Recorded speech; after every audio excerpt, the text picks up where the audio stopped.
Hello, hello. Welcome to United Weekly, where we are doing the Europa League final preview. With me, as always, is Jay. How you doing, Jay? I'm not too bad. How are you, brother? Yeah, yeah, good, mate. So, the final, which is taking place in Gdansk, Wednesday, 26th of May, kicking off at 9 o'clock Central Eastern Time, which is 8 o'clock our time.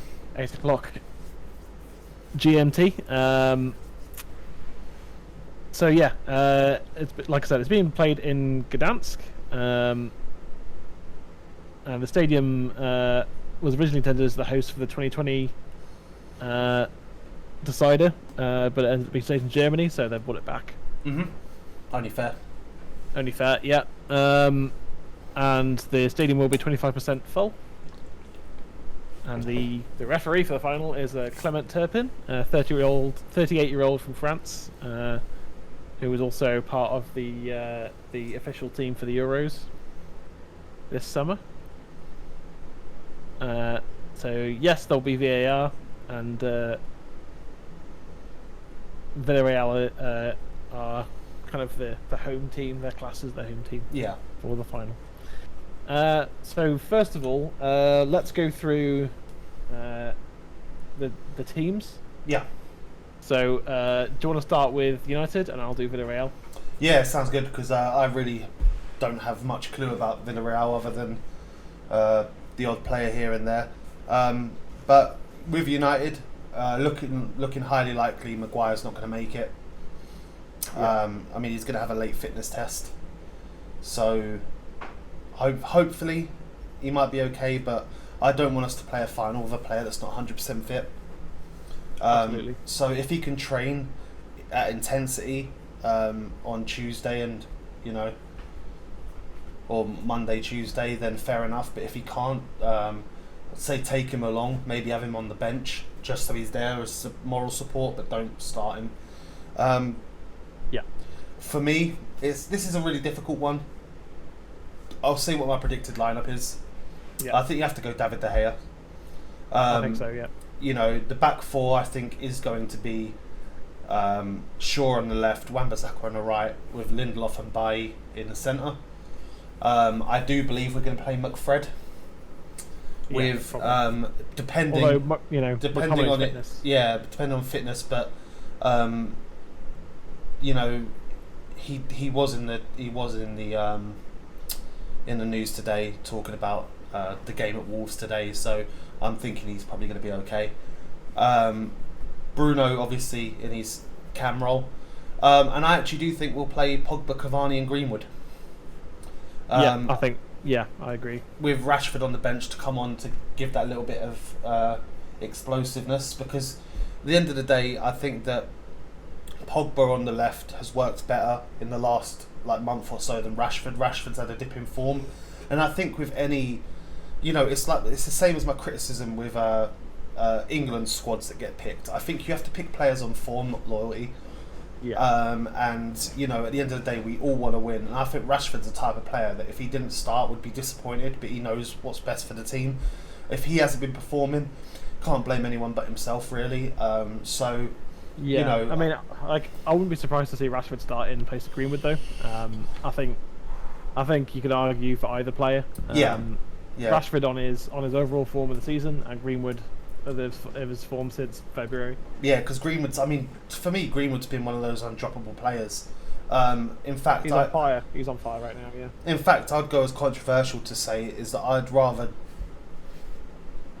start Rashford over Rashford on the left and Greenwood on the right, and put Pogba somewhere else than to drop Greenwood. I think that he's got a goal in him from absolutely nowhere. Yeah, I mean, I think the first half is going to be very much McFred with Pogba on the left. But then as the game progresses, Ollie can change it if he needs to. If we're struggling for goals, then maybe McTominay or Fred come off and Pogba moves to the middle and Rashford comes on. I want to see us kill off the game early, though. I don't want us to have to rely on what's on our bench. I want us to do what we did at Sociedad, just get it over and done with, and start the party early. Yeah. Yeah. But But yeah.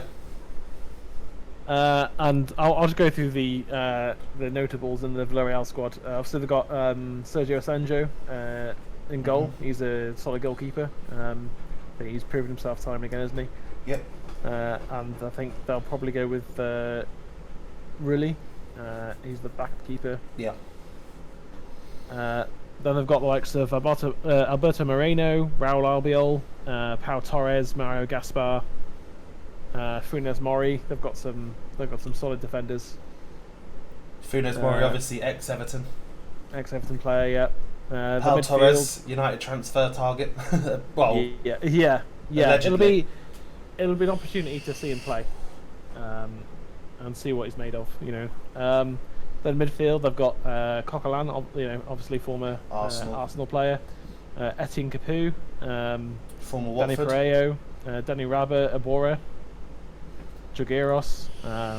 So yeah, they've got some really good players in there. And then their forwards, they've got Paco Alcacer, the former Barcelona striker, and was it Dortmund he played for before? I think it was. It was. Yeah, because I always played Dortmund. I always forget what his name was and call him Alpaca. Alpaca, yeah. And then they've got the likes of Carlos Bacca and Gerard as extra players as well. Obviously, their coach Unai Emery is a Europa League specialist. Yeah. So it's going to be a really interesting game.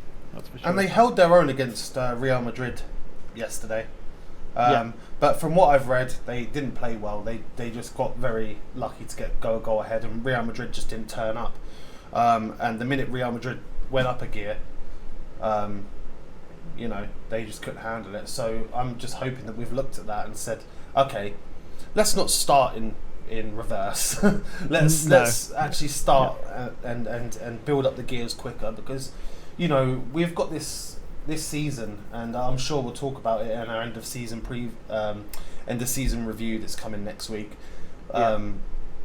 But we've had this case over the season of starting games really well, like the first 15-20 minutes, and me and you being like, do you know what, I haven't seen us start a game this well, and then we end up going a goal down. Yeah, exactly. Or going a goal up and staying at 1-0, and then capitulating. Conceding a goal or capitulating, like in the semi-final last season against Sevilla. Exactly. So the group that Villarreal came through was a pretty easy group from their point of view. That Qarabag, who didn't win a single game, Sivasspor, Maccabi Tel Aviv. Yeah. They won 5, drew 1, only conceded 5 goals, scored 17. They rinsed the group stage, and then their progression through the knockout stages. Let me just find. Yeah, so they beat Salzburg 2-0 away, and then 2-1 at home in the round of 32. In the round of 16, they beat Dynamo Kiev 2-0, and then 2-0 again, so 4-0 aggregate across the two legs. And they beat Dynamo Zagreb twice, 1-0 and 3-1 in the quarters, and then obviously in the semis beat Arsenal 2-1 at home, and then drew. Really, the only team there of any challenge was Arsenal. Yeah, and you got a shit Arsenal as well. Like, it's not even like a good Arsenal. Like, it's an Arsenal that's not playing well. No, that's it. So like, they've had pretty easy running. Do you know what? It's been such a long season. Other than AC Milan, Roma, and Sociedad, which I think is all the knockout stages. I can't remember who we had in the groups. Yeah. Well, we were in Champions League, weren't we? We played. Of course PSG. We were. Yeah. We played PSG, Leipzig, and Besiktas here, didn't we? Yeah. Fuck it, of course we were. Yeah. I forgot that we were even Champions League worthy this season. We were. So it's. I think Villarreal have got a strong team and a good manager. I think it's going to be a tough game. What's your score prediction? Well, you've already given your team prediction. So what's your score prediction then? I would say a comfortable 2-0. Yeah. But for some reason I've got 3-1 floating in my head and all. 3-1, yeah, could be 3-1. So, I'm gonna go with 2-1 Team United. I think it's going to be a very close game. I think we'll be 2-1 up come the sort of the hour 70th minute mark, and it's going to be all Villarreal. yeah. And, I think it's going to be a really tight game, and it's just whether or not we can keep our heads and keep our. Defensively we've been okay, but without Maguire, playing Bay over Twanzebe is a call. I think playing Twanzebe over Lindelof's a call, or Lindelof over Twanzebe's a call. Like if it was me, I just don't think Lindelof. Honestly, since Maguire's been out injured, I think United fans have started to appreciate him a bit more, myself included. Yeah, Axel Twanzebe has been our best defender probably since Maguire's been injured. Yeah. Shaw as his form has dipped a bit, and Wan-Bissaka has been good going forwards, but defensively, still questionable. Lindelof has shown that he's not very strong. Bailly looks rusty, whereas Twanzebe just looks really assured and calm on the ball, and he does. It makes good interceptions. So I think obviously going with our team, we're gonna predict a win for our team because that's what we want. But it's gonna be a really interesting game, isn't it? Yeah, and obviously we're filming this preview. About an hour and a half before our last game with Wolves. So the setup, the players that we played today, we still don't know whether it's going to be a weakened team. There's a leaked team has come through from on Twitter. What's it looking like? From the United stand. Yep. And it's Henderson Williams by Phil Jones. Tellez, Matic, Van der Beek, Ahmad, Mata, Greenwood, Elanga. Okay, yeah, so we're going for a weaker team. So yeah, it's looking. I would be surprised to see Phil Jones start. Very surprised, but it could just be like a farewell game for him. This is your testimonial. This is your testimonial. This is the only one you're getting, Phil. Because he has been here about quite a while, hasn't he? He's a Premier League winner. Yeah. You know what I mean? He's lifted a Premier League title. Isn't him and De Gea the only ones left that have they're won the only ones. United? Yeah, they're the only ones. Mata. No. Mata. No, yeah. It's just De Gea and Phil Jones. No one else. Obviously, Mata and Matic have won it with Chelsea. I think Matic won it with Chelsea. Yeah, he did. But other than that, yeah. Yeah, so there you go. Can you look? I've just realised if we do sell Matic and Mata, and we do get rid of Phil Jones, and for some reason Ollie decides to go over Henderson over De Gea, and we sell De Gea, I don't think there's any other Premier League winners in our squad. No, because it's been that long. Oh boy, sad times. But anyway, that's just other than any leaked team sheets, that's speculative. And they've usually been correct, to be fair. They have, yeah. We're both predicting a win for United in the Europa League final, which you would expect, wouldn't you? Yeah. And then so we've also got some more content coming your way this week. We're hoping to upload a video every single day. We are. And obviously we've got our end of season review. We've got next season preview with our transfer predictions and stuff like that. Plenty of content to get into that we'll be streaming and recording, kind of a mix of the two. As we head into what should be a really good summer after we hopefully win the Europa League final.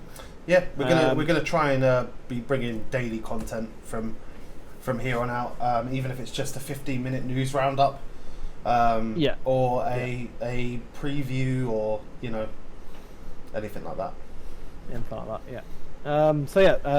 Thanks for watching, guys. Hopefully you enjoy the Europa League final as much as we do. We'll be getting some drinks in hopefully, and just enjoying ourselves, and just hopefully we can just enjoy the final. And it's a bit like the Ajax game where couple of years ago under Mourinho, where we just kind of aced it. Yep. Yeah. Hopefully. I'm hoping so. Hoping so. So yeah, he's been Jay. I've been Alexi, and we will see you tomorrow night for the Europa League final. Come Peace. on.